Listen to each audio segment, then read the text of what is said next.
Hi, hello, welcome. Welcome back to another Onkruid video. Welcome back to another unedited Soulstone Survivors video. In the last one, we finally got this fucker to level 170 and therefore completed the entirety of his part of the skill tree, or at least the entirety of the part we have unlocked for now.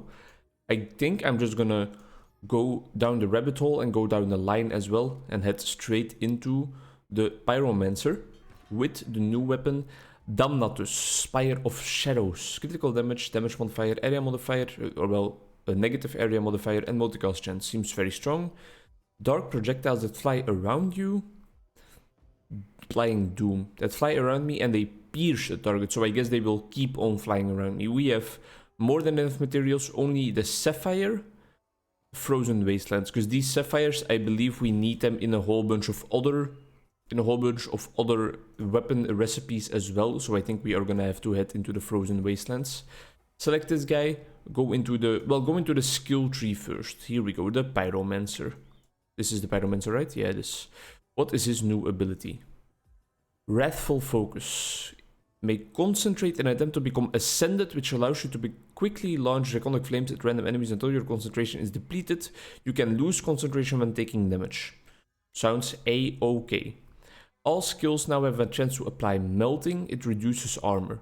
Definitely something we're going to invest in heavily, but I think I want to get like down the tree as well a little bit if possible. Let's just go for full melting right away. Damage modifier is of course fine, but let's head a little bit into the more cool domain of actually upgrading our specific skill if possible. So you need to like have almost the entirety of this zone filled out before the upgrade tree actually unlocks the next part. Let's go for the... Well, I mean, I want to save up that damage modifier a little bit because it's so boring. Increases critical damage chance against enemies with less than 30% health. So this is kind of like an execute, if you will. Critical damage chance by 1% for all of your characters. That's definitely what I want to work towards. But then again, if I'm gonna finish every single character, I shouldn't worry about these things too much, these abilities. Because, well... I mean, I don't need to worry about other characters if I'm doing everything one by one. Critical damage of draconic flames, yes, sure. I love investing into the ascended, into the specific mechanic first. I really love that. Oh, whenever you take damage, you unleash a new skill. Well, sure. Sign me right the flip up. Some cast frequency modifier is of course always nice. 15 points left. Searing intensity. Increase all damage you cause by per stack of burn or melting on a target up to a maximum of 50%. Sounds quite strong, but it does cost 3 runic power and that is quite a steep requirement. I would love to head into the pickup range modifier first. There we go, and then finally you can unlock this. Each fire skill you have increases the damage of your non-fire skills by 20%. Quite interesting. Quite interesting indeed. And then we have critical damage modifier for 2% for all characters and damage modifier of all fire skills. Let's head into the movement speed branch bracket for now. There we go. Okay. All upgrades taken. Character taken. Still need to get rid of some of these runes. We don't really need synergetic anymore. I think we do still need executioner. Do we need executioner? Let's try something completely different. Last episode we had, or last couple of episodes, we had a bunch of success with some of the very high damage runes. I think I'm gonna go crazy and actually try out this, the specific build that they propose with the characters' runes. 4 runic power remaining, so why not go Executioner and this one, Multicast Mastery. Let's just see what it gives. We are definitely headed into the Frozen Wastelands. 4 minutes in and we are not even in the game yet. I am a professional YouTuber. Let's see, how does it look? What does it look like? Oh, so they have this weird pattern of moving around us, and you can also barely see them. Let me... where graphics... Special effects visibility, let's up it to the maximum for a second. So this is what they look like. So it's kind of... it seems to be a pentagon shape, really. And I presume that multicast will be very beneficial because there will just be more of them roaming around us. It seems like they deal a little bit of damage, but the damage has a bit of a delay on it, if you will. Are we gonna keep it? I'm not sure, because it's not really a fire spell, and I think we want to roll more into fire spells this run, so I think I might just get rid of it immediately as soon as I get the opportunity. I think I'm gonna focus on a fire build, and that's everything I'm gonna focus on. I can see that we are already applying the melt sometimes. I just need to remember that when I see the frame rate starting to drop, I tune down those graphic settings again, because having a stable frame rate is a bit more important than things looking fancy in this type of game. Arcane Beam is a great early game skill, because it applies a whole bunch of negative effects, so it will apply the melting as well.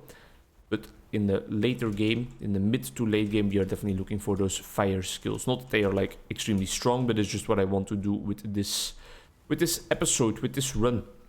Because as you can see right now, it's great for applying stacks and stuff, but it's not great for actually dealing damage. We need some more skills that deal direct damage. It feels weird to play with another character, really, because we have still no fire skills. Because we have been playing with the barbarian so often. But it feels great. Great to explore some of the other options that this game has to offer as well. Because we still have so much of the new update to explore. Spontaneous combustion is definitely going to be essential. I will take a minion skill any day of the week. So this portal is what we need to become like concentrated, I presume. There we go. So now our concentration is active. And things are already just going absolutely crazy. Can we like get a fire skill, or can we not get any fire skills with this specific weapon? Because that would be very sad.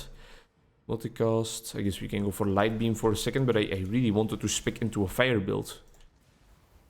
But then again, this concentration seems to be amazing. Oh yeah, that's so nice for the early game. Maybe in the late game it will be a bit less prominent and a bit less damaging, but now for the early game it's really a lot more beneficial than the barbarians and rage already. Multicast for lasting. If you're doing this, we are kind of solidifying our choice of going for this type of build instead of the fire build, but again, really I don't see any fire skills appear, so maybe with a specific weapon we are not even able to get fire skills, which would be quite sad.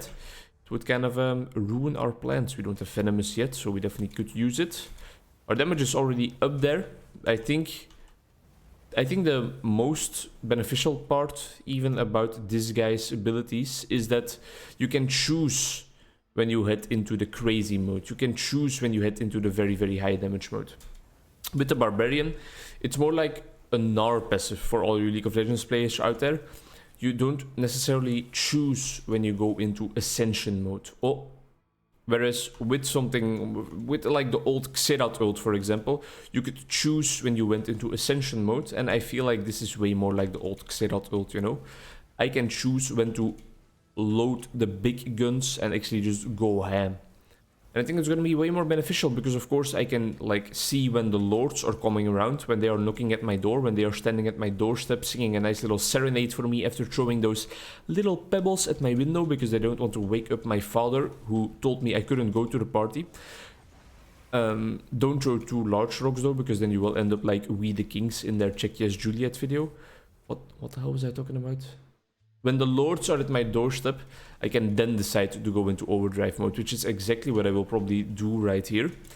And if I remember correctly, it could be depleted, or it could be depleted faster as soon as I head into... What am I talking about? As soon as I get damaged. So I need to make sure that I don't get damaged too often. So now we're going into concentration mode. I think multicast for fire is better because we are definitely still looking to pick up some more fire skills, and the lag is coming up. So as I told myself to remember, I will do it again. Do it again. Just turn that down a little bit. On that subject, on that note of the computer lagging while playing a game like this, me and my buddy Krogrin are looking at a new computer for me. We have already like made some calculations, we have looked at some options, and we are definitely looking for a strong machine. We are looking to build a strong machine if possible, and one that will last me a couple of years in the future, hopefully. I am looking forward to it to an extent that you wouldn't even believe. Like literally it would be my dream to finally have a better PC. I'm still quite satisfied with this one, but we shouldn't like kid ourselves. We shouldn't tell jokes for the sake of telling jokes.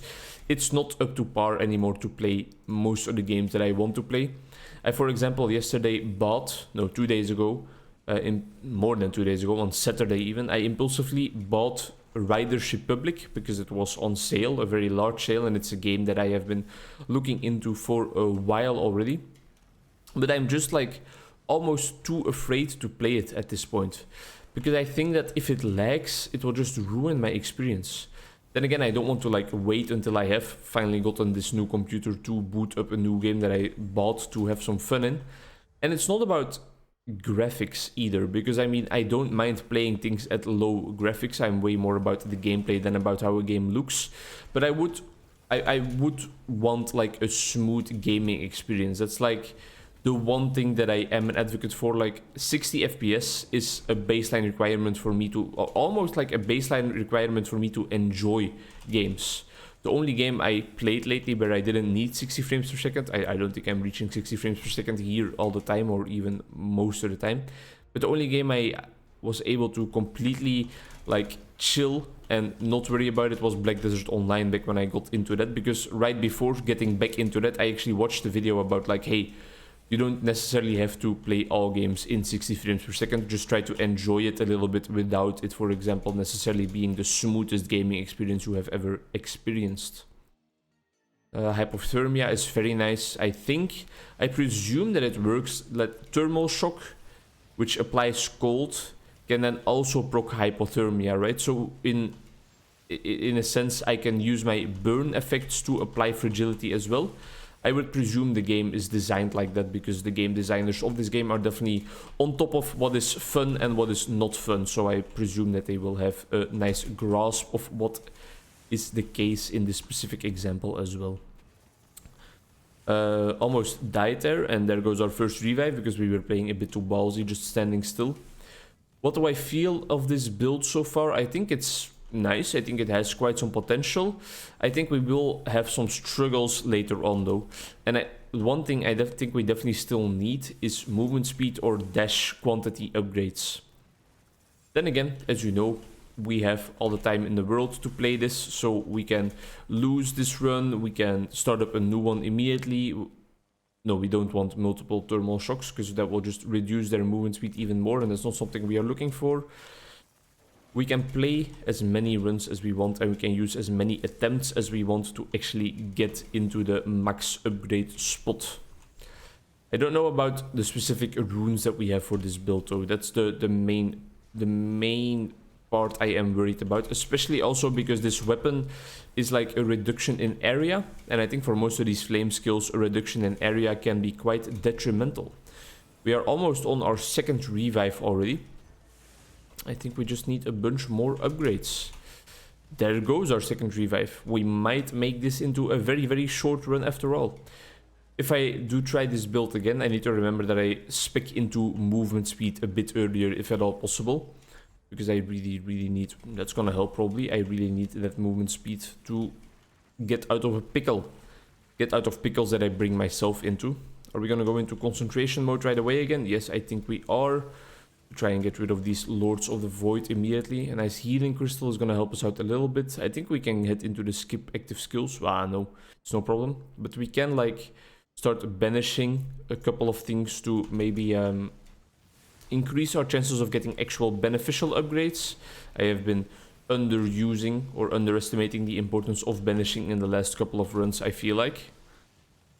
Let's get close so that our flame wave can hit, but not too close so that we immediately die, which is what almost happened.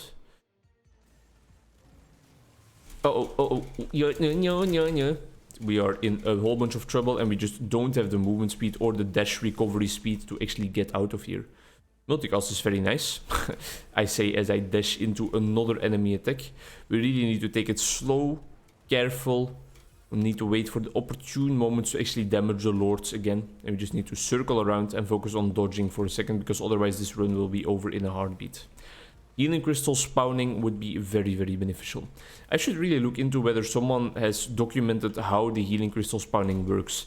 Is it just through time, or is it through experience gained that they spawn again? Can you do anything to speed up the process is the main question I am then asking myself. Movement speed. It's gonna help us out a little bit, hopefully. Area is definitely gonna help us out a ton as well. But we need defensive upgrades or movement speed or dash upgrades for sure. The next lord's already here, which shows me that this build that we have is definitely really good at killing the additional monsters or the odds on the map. But maybe a bit less suited for actually killing the lords. I didn't even put any effort into dodging that attack. Or well, a little bit, but not enough for sure. Quite a lot of experience though, I can't be mad at it, and some materials, but no sapphires to be seen. Thank you very much for watching. Let's quickly invest into our skill tree yet again. Movement speed, please. Yes, I need this. I need this. I need some armor as well for when we get hit. It's going to be helpful and beneficial. Thank you for watching.